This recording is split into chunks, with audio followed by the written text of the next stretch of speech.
La OTAN se enfrenta a un futuro muy malo si los aliados de Estados Unidos no ayudan a reabrir el estrecho de Hormuz.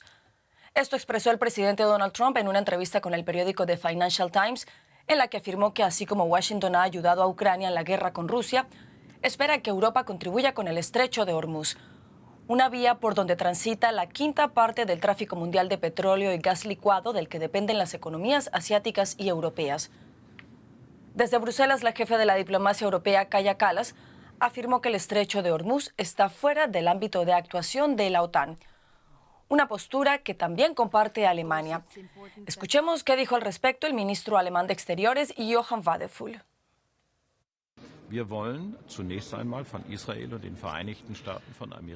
Primero queremos saber de Israel y de Estados Unidos cuándo consideran que han alcanzado sus objetivos militares en Irán. Solo entonces comenzaría la siguiente fase, que contempla una arquitectura de seguridad para toda esta región. Eso se tendrá que definir con los países vecinos y va a requerir que, al menos en este asunto, se establezcan conversaciones con Irán. Und das wird sicherlich dann auch erfordern, dass man in diesem Rahmen mit dem Iran ins Gespräch kommt. Bienvenidos a Actualidad en Análisis. Hoy les saluda Carol Guerrero y para analizar este asunto me acompañan Irene Fernández, economista y profesora de la Universidad de Aga Khan en Karachi, Pakistán. Y aquí en Berlín saludo a nuestra analista política, Ana Plasencia. A las dos, gracias por estar con nosotros. Y Ana, quisiera comenzar contigo para que nos cuentes, además de Wadephul, también se ha expresado al respecto el canciller federal Friedrich Merz. ¿Cómo explica Berlín esta postura? Cuéntanos detalles, por favor. Bueno, Carol, la postura alemana parece bastante clara, por lo menos la que han expresado en estos últimos días tanto el ministro de Exteriores, lo veíamos, ampliaré después, el de Defensa también, Pistorius, como el canciller alemán. Empecemos por este último, porque cabe destacar que Merz se pronunció ya el viernes y eso fue antes de que Donald Trump pidiera, o más bien exigiera, más responsabilidad, más participación y el envío de buques de los aliados europeos al estrecho de Hormuz.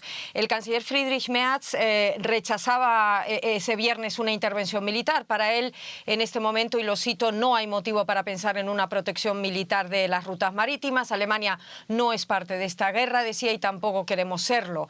El esfuerzo alemán, decía Merz, se centra en poner fin a la guerra. También el ministro de Exteriores, Johann Wadephul, a quien veíamos en imágenes, reafirmaba ayer domingo esta postura en un programa del primer canal público alemán ARD. Decía que solo se va a poder garantizar la seguridad en la estrecha vía marítima si se alcanza una solución negociada con los iraníes. Wadephul se mostró escéptico ante ampliar la misión naval europea Aspides al estrecho porque ni siquiera en el Mar Rojo, decía, ha sido suficientemente efectiva.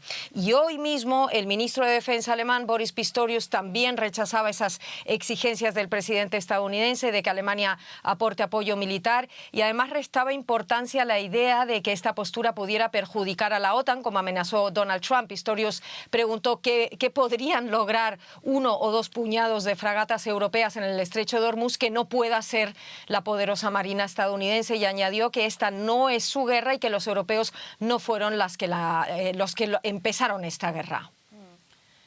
Irene, ¿qué tan viable y realista es una eventual participación de la OTAN para desbloquear el estrecho de Hormuz, como lo quiere el presidente de Estados Unidos, Donald Trump?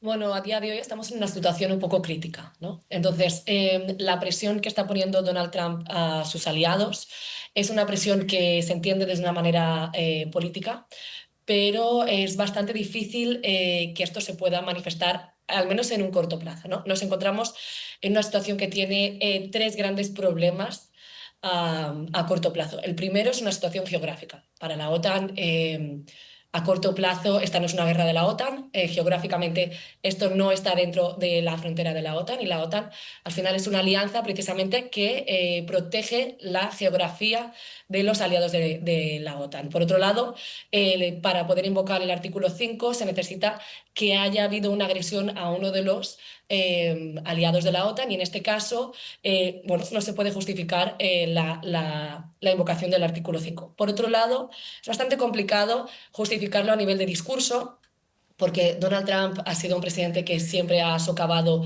la OTAN, siempre ha socavado el artículo 5, y lleva bastante tiempo, ¿no?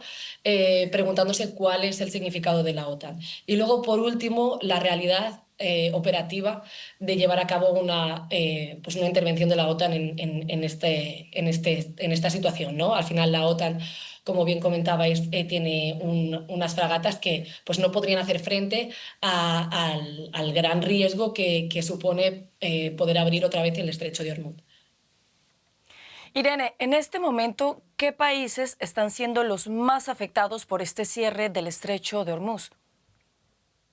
Pues uno de los temas principales es entender que aunque el 20% del petróleo mundial pase por el estrecho de Hormuz, al final la afectación está muy enfocada geográficamente y es sobre todo a países asiáticos. El 85% del petróleo que pasa por Hormuz va directo a países asiáticos. ¿Cuáles son los países que más afectados están?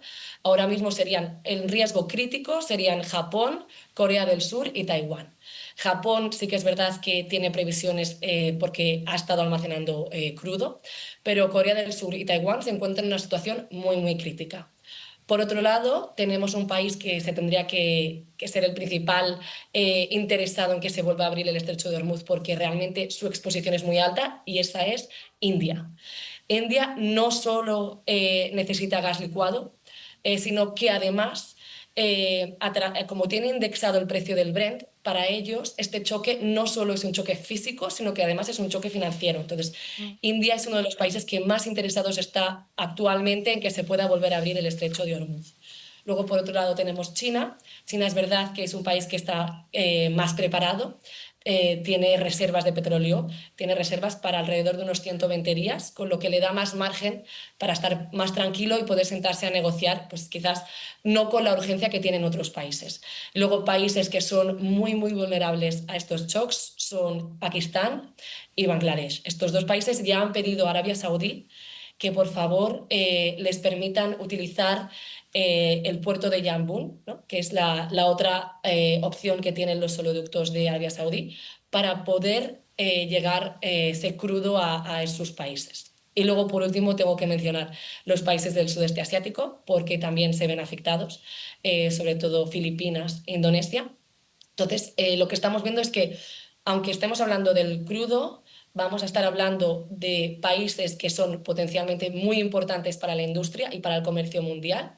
Estamos hablando también de países que tienen muchísimas ramificaciones a nivel comercial con países europeos o incluso con África. Y luego estamos hablando también de repercusiones a nivel de cuál es lo que se utiliza, ¿no?, para hacer el crudo. Entonces estamos hablando de fertilizantes, estamos hablando de aluminio, estamos hablando de metales, estamos hablando de cadenas de suministro industrial global. Ana, de momento Alemania descarta esta iniciativa del presidente Donald Trump. ¿Cuál es la estrategia de Berlín entonces para hacer frente a esta situación?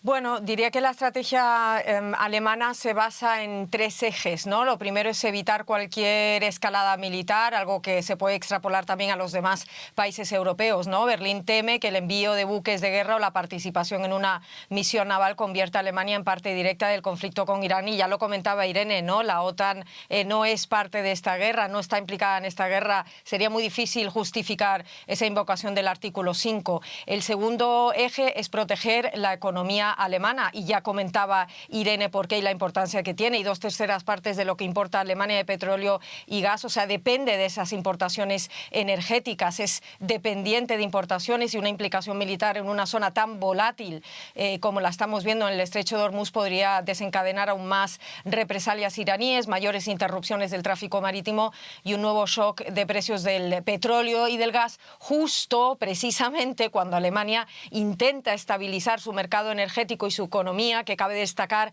empezaba a levantar cabeza o a salir de esa recesión después de 3 años. Y el tercer eje es mantener la credibilidad de Alemania como mediador internacional. Berlín quiere, aunque no pueda, pero quiere preservar su papel como actor diplomático capaz de hablar con todas las partes, algo que perdería si se alineara militarmente con Estados Unidos e Israel en un conflicto cuya legalidad y proporcionalidad, ya lo hemos visto, generan dudas incluso incluso dentro del propio gobierno alemán. A estos tres pilares se suma una condición previa expresada con mucha moderación. Ya lo veíamos por el ministro de Exteriores, Johann Wadephul, porque no se quiere levantar apoyas con ese socio estadounidense, y es que Alemania solo estaría dispuesta a implicarse políticamente, reitero, no militarmente, cuando Estados Unidos e Israel aclaren sus objetivos militares y comuniquen cuándo consideran neutralizadas esas capacidades iraníes que están atacando. Solo entonces Berlín estaría dispuesto a participar en negociaciones orientadas a estabilizar la región. Hasta que ese punto no llega, Alemania rechaza, ya lo hemos visto, cualquier participación operativa y se concentra en promover una salida negociada, convencida de que la seguridad en ese estrecho de Hormuz no se va a lograr mediante despliegues militares, sino mediante un acuerdo político con Irán.